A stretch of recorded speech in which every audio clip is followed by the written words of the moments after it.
I'm doing it for my daughter. Are you here talking about the dreams? No, it's the dream billboards. What's if you that? typed in Google dream advertising, it's a thing that's happening right now where they're basically renting spaces. 𝐁𝐸𝐿 was talking about it on his podcast. Dreams are going to be that's what they're trying to get you to dream about products. Mm-hmm. Like right now. Mm-hmm. Dream about Perfect Guy Life podcast. Mm-hmm. See if that works. We'll give it a whirl. Yeah. Let me know if you were dreaming about it. Because I dream about it all the time. Now is that backed up? Is that substantiated? Are they doing dream advertising yet? They're figuring out a way to do it. We're working on it, Sam. That'd be crazy. We're working on it.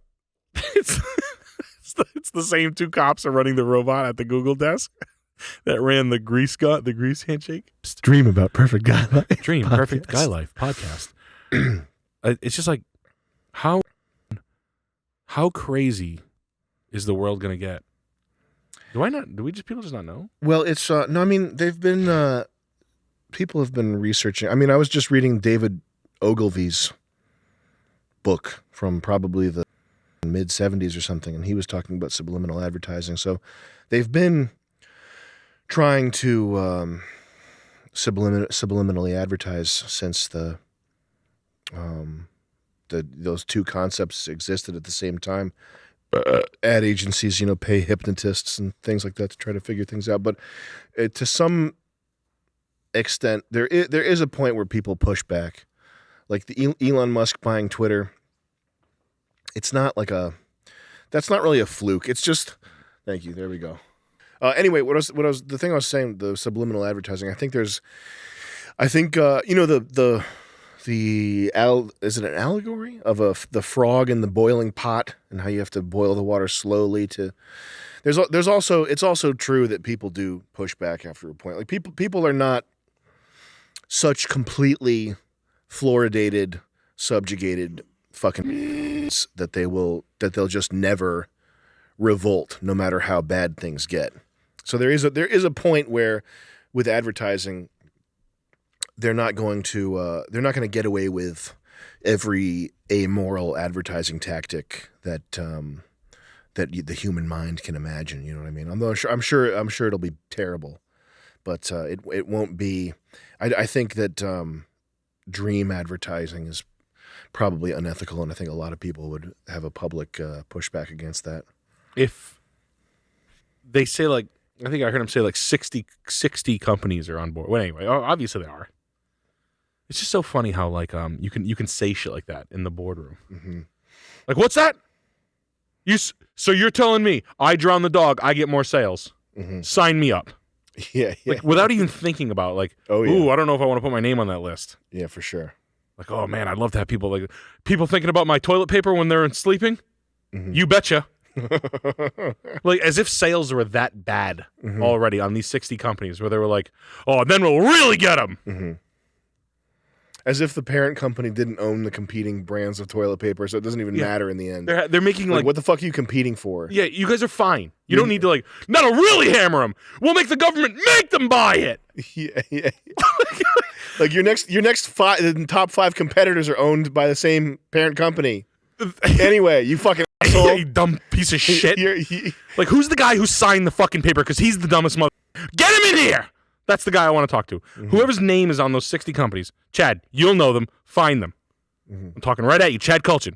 Those companies. Let's find other people who are like, yes, I need that. That's like giving Mike Tyson a gun in 1991 to fight in boxing matches. Give him a gun. He doesn't need one. Give him one anyway. Here's what we're going to do. We're going to clone him. We're going to make him fight 2 of them. For what? You're a Fortune 100 company. You're making every dollar you want. You're already fucking got the needle jammed. Mm-hmm. And you want more in this cheat code way. Mm-hmm. You know what I mean? It's fucking insane. We'll get them while they're sleeping. Enough is enough. Mm-hmm. Now I'm gonna now I'm gonna say it. You divs, because where the headquarters are, they always put their offices headquarters. Everybody, most says get out at 1:00 in the parking lot. I'd in the parking lot. I'd in the woods of the parking lot. at car. Exactly. Sorry, had to do it. I think the dream advertising is too much. But I don't think it would fly with the. I don't think it would fly with people. And I don't think. I tend to between incompetence and guile. Always suspect the former. People are mostly just bumbling. I know that there's CIA stuff, there's deep state stuff, there's Pizzagate stuff, but in general, people tend to be more bumbling, self-serving, duplicitous, greedy versus scheming mastermind, genius level evil. You know what I mean? Where does the shore of the I think the dream advertising is and I think that like if you were watching a sort of a conspiracy themed podcast, they'd be like, well, that's clear evidence right there. Dream advertising, the ad companies own everything and they are coming for your dreams. But it's really just greedy. It's not an anecdote of a greedy. Yeah, and it's not something that like they whoever is interested in researching that, they like it's stupid because who knows what kind of backlash or fallout could come from any type of like high profile, like people rejecting whatever it is that they're looking into. Who knows what kind of weird like tertiary effects would come about from having people dreaming about products, you know. It's so chaotic that it's I brought you my cat. Yeah, exactly. Like people showing up at the office with their cats. Yeah. And you can't explain why. Like, what? The Procter & Gamble. I drove here with my cat. Yeah. Just like people, and then you like look behind them and there's like 15 people with their cat. Yeah. And you're like, what the fuck is going on? Yeah, exactly. And you're like, did Greg go through with the dream thing? Mm-hmm. Like, fuck, he did it. It's like, you remember the CIA dosing each other with LSD?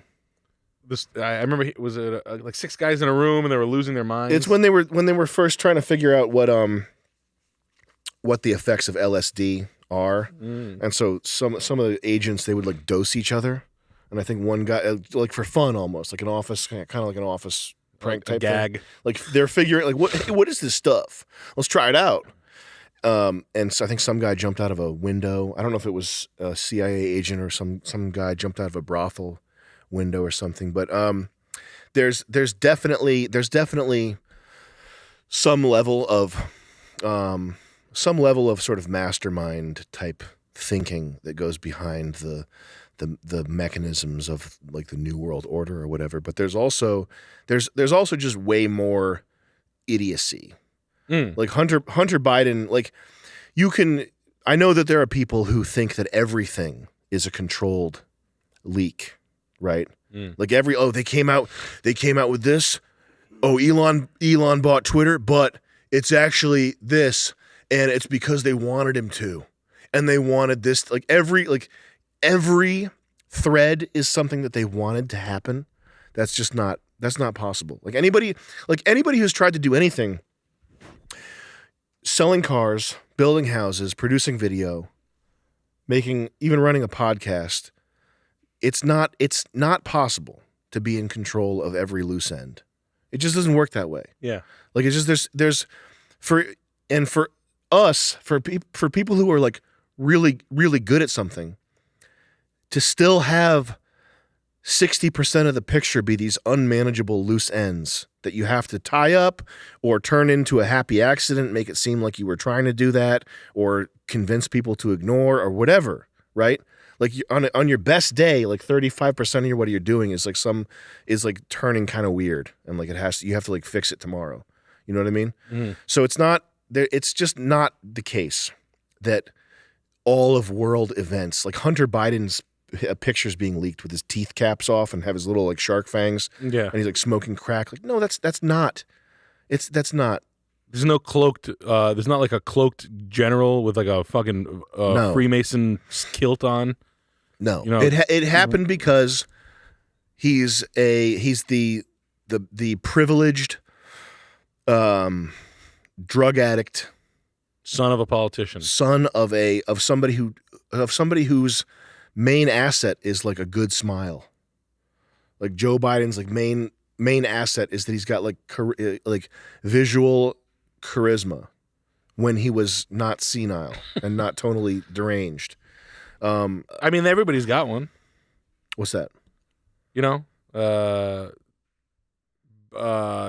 Jimmy Carter had Billy Carter.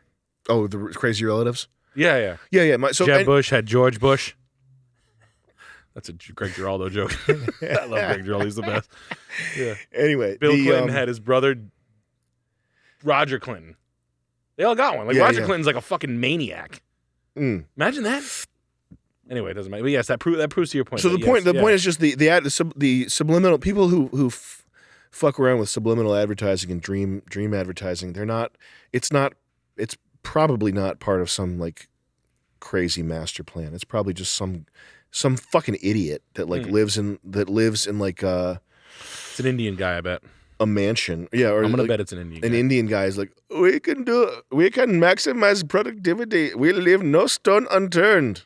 We must explore every avenue to make our revenue. Or whatever. You know, like Venue. See what I did? Venue. That is my son's name, Venue. Venue. He's pronounced Venue. Eat pun. Okay. Hi, what's your name? Pilmat. Hi, Pilmat. I would like a cut up of every Indian person meeting every white person in the entire United States, always. That would be perfect. Hi, my name's Susan. And your name? Vladimir. And they're like, it's Vladimir. They do everybody knows that thing. Repeat someone's name so you remember their name. Mm-hmm. And they have to repeat Indian people's names. Repeat it respectfully so that they know you care about India. Yes. Vladimir. Vladimir. Vladimir. Oh, Vladimir. Just like over and over. Just like I could watch I could watch that like it's like episodic. Like, oh, I wonder what's going to happen next week. That would be a good master cut. Unlike my Jay Leno master cut, which we got to... Did you get to that part yet, editing it? No, I haven't. When you get to that part, you got to remind me and I'll send you the one sequence from that's like semi-watchable. Little thing called spark plug. Spark plug is sort of like when you go to the doctor and the tip is wet, sniff it. Yeah, doing a ring job on it. Now, if it's oily, do you want to go to a hotter plug? Spark plug, spark plug, spark plug, plug. Spark plug, spark plug, plug, plug, plug. Plug, right. Plugs, plug, plug, plug, plugs, plug, plug. Spark plug, plugs. Put it into the plug. Plug is spark plug, spark plug, spark plug, plugs, plug, spark plug, spark plug.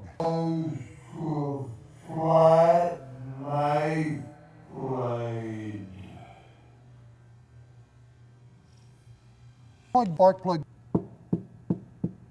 Very gently, spark plug. Torque it. Crank it down there. Plug.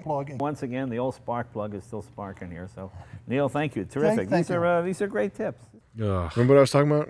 Yeah, Jay Leno laughing all the time. Making noises. I think it was realistically probably $3,500 worth of editing work for the person to sit there and go through like 900 episodes of Jay Leno's Garage and cut out the laughing, and then it's just not funny. It's just like the only you and me are the only people who think it's like semi-interesting. Well, if you posted it to that and it got to Jay Leno, I think that's funny. I think if you were like some guy spent, fuck it, jump it up a little bit, $7,500 to have all Jay Leno's sounds, and then it got to Jay Leno. I'll get it to Jay Leno. Okay. I'll get it to him. Hey, Jay. You're going to love this. Come here, one of my friends. He's one of my friends. He's my dearest friend. Hop out of that AC Cobra. Hop out of that AC Cobra with the Nelson racing engine and come over here. I got to show you something. Come here I want to show you what my friend spent $11,000 on. It's you. 11,000 to hear you laugh over and over and over and make noises. It was making noises, right? Yeah. Ooh, rap, rap, rap, rap. Oh my God. All that shit. That is funny as shit, though.